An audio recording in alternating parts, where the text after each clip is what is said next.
we meet Cancer, Cancer sun sign, rising sign, and or moon sign. This is a 2-week reading for all Cancers starting today, the 3rd of December, 2023. So this deck feels pretty shuffled. I'm going to give it a nice clean cut, and we'll see what's in the cards for all you gorgeous Cancers for the next couple weeks.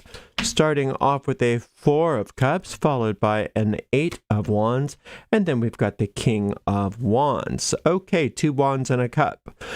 The 4 of Cups is your spiritual practice, and it seems like that's been very important to many of you. Now, if you don't have a spiritual practice, there's some way that you've been disciplining your mind, some way that you've been disciplining yourself. And a spiritual practice, if you don't have one, is not a bad thing to have. In fact, it's quite good. And nobody gets to tell you what that looks like except you. So many of us like to meditate daily. Some of us have that and or a magical practice or a prayer practice or a law of attraction practice or whatever your thing is. But it's something you do every day. And when you do that, what that tends to do is focus the mind and allow you to purify your aura, to ground and center your energy, and to start having more success in every area of your life. And this, one of the things it's saying that it's going to do for you, and or it is doing for several of you, is turning the page, ending some things and starting some new things. And the endings that are talked about usually through the 8 of Wands aren't like the Death card or the Tower card where it's a violent ending and bad things are going away. It can mean that. It just means completing. You know, just because you complete a book doesn't mean the book was bad and you're banishing it. It's just that you completed reading it and you're going on to the next thing. So this is more of a sense of completion and allowing yourself to complete things and letting things kind of come to an end so you don't have so many irons in the fire and you can get on to the next phase. And that's such a beautiful thing when you can do that. Now with the 8, it's a Mercury card. So Mercury is quicksilver. So a lot of times those endings are happening very quickly. You're kind of checking off your list. Thing, end. And that's a wonderful thing. Allow that to happen. It's a beautiful thing. What you'll notice as those things start to complete and as you start to, get things done or things around you just start to complete and end, that what you're left with is you're pretty good at stuff. You're going to realize that a lot of maybe things that have been distracting you have maybe been giving you the wrong impression that you already have a lot of skill, Cancer. You have so many things. Well, I don't know about so many, but you do have things. Everybody's different. You may have so many things, but you have at least some things that you are uniquely skilled at, that you're uniquely good at, that nobody does quite the way you do. That if you want that particular thing done, you're the person to call, right? So there's an understanding of how that's an expression of your soul. It's not just arbitrary. It's not just an accident that you're good at certain things. It's because that's what the energy your soul came in with, and therefore, without you, we all on earth, whether we know you personally or not, would be missing something. Without you, we are incomplete.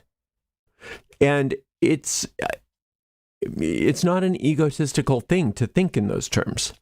It's actually quite humble because you realize, whoa, everything is so important here. I mean, there's no, there may be surplus good, there may be surplus prosperity, there may be a lot of, sand, a lot of flowers, a lot of things like that. But when it comes to souls, everybody's necessary. Everybody here is necessary, right? Whether you're incarnate or not, because when you even the souls of people that have gone, that are loved ones, they're still with us. They're still around us. They still are necessary. I hear my grandma talking to me all the time. I hear my dad talking to me all the time. I don't necessarily communicate with them like some people do, like, spirit mediums. I'm not into that. But I hear their voice. I feel their guidance. Whether it's a memory or not doesn't matter. Whether they're really there. Their soul is essential and so is yours. And so it's really important to remind yourself of how essential you are. In fact, you can just remind yourself of that going through your day. I am essential. My part is essential. Infinite intelligence, or God, or whatever you want to call it, needs me. Right? I was created because I'm necessary, not because I was an accident, not because, oh, well, it's just a random act. It's just all chaos. No, I'm here because I'm supposed to be here. And therefore, you start to look at your job here differently, whatever your, not necessarily your employment, although it can be that, but why you're here, what these things are that you're good at. You start realizing, whoa, I can't take this for granted anymore. I really need to be busy. I really need to get going. I really need to pour myself into my life because I'm here for a very important purpose that I may not understand. I had somebody say to me the other day, all of this talk about, oh, this grand, glorious purpose. Sometimes maybe your purpose is just to exist and just to relax and not worry about things. Like, well, there is that, but when you're doing your grand and glorious purpose, you don't worry about things because things work out for you. But I don't think anybody has the grand and glorious purpose of just hanging out, eating bonbons and watching soap operas. I really don't. I don't think that is what we're here to do. I think everybody's got very specific things, and you know what those things are based on your creative impulses, right? But we are so conditioned by this world, Cancer, that we're not significant, and so we downplay our passions. And you're being encouraged, no. Don't do that. Get into that spiritual practice. Let those extraneous things end and get into what it is that you love and do it. And don't judge it. A lot of times people are like, well, I love to sing, but I'll never make it as a singer. Well, you don't have to, quote, make it as a singer. Just start singing. Maybe maybe the path of singing is not for you to be a professional singer. Maybe it's for you to do something else, but without you singing on a regular basis, in whatever capacity is available to you, you don't tap into the creativity. So it's important for you to sing whether or not it's something that you do professionally, because you love it so, right? Okay, here's an Ace of Coins. Here's a King of Cups. And here is the Lover's card. Whoa, powerful.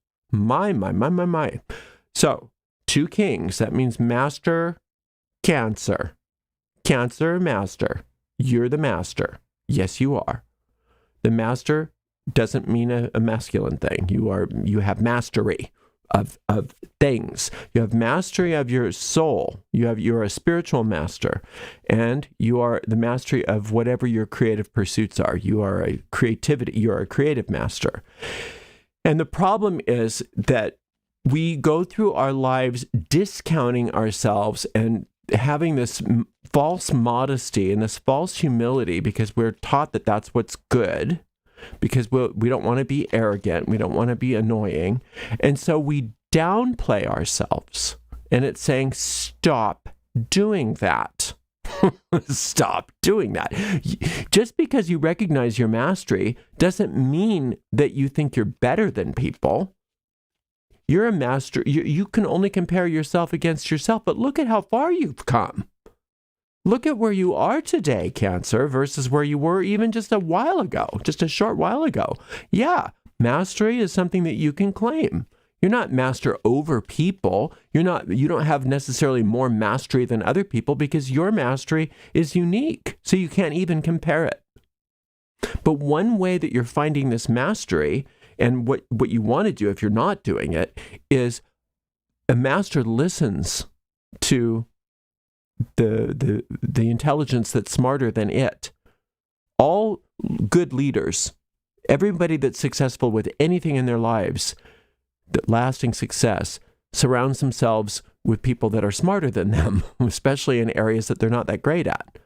If I'm not good at this, I'm not good at that, I'm not good at this, I want to make sure I know the people that are really good at those things and surrounding myself with them. Right? And so that's what this is talking about, except for on a spiritual level, that you have access to an internal guidance. Now, you can think of that internal guidance as a spirit guide or an angel, or you could think of it as an entire band of angels. It doesn't matter.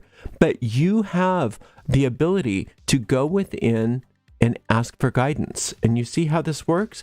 When you ask that spirit for guidance, then you're going to be looking up at the angel rather than looking at your circumstances. These people are clueless. This angel's going, I'm right here. Hello. This is where you hello. And they're going blah blah blah blah blah blah. So it's telling you don't be like that. Instead, look straight into that spiritual realm and ask for the guidance and follow the guidance. That is what a master does. Spiritual master, creative master.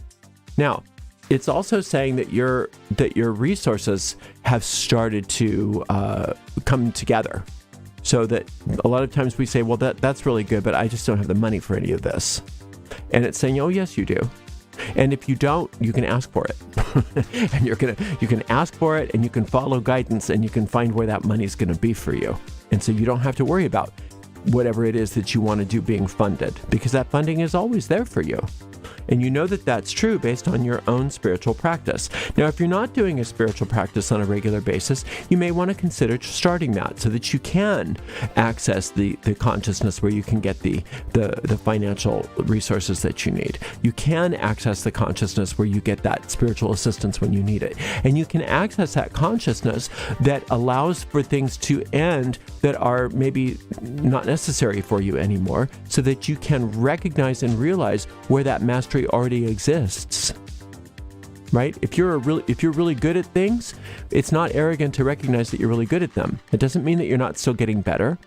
Of course you are. That's what this is all about. You're always listening to guidance to even get better and better and better. Learn, learn, learn. But in the meantime, you already have mastery. So you can lean on your own mastery. You can lean on your mastery as a soul, as a spiritual being, and also as a creative being, and somebody who does work in this world. And you're being successful on both fronts. So I'm really happy to see this reading. Thank you so much for spending some time with me. I'll be back in 2 weeks for another 2-week reading for you, Cancer. Thank you to the amazing moderators, Shirley, Dre, and Natasha. And we will see you in 2 weeks, Cancer. Blessed be.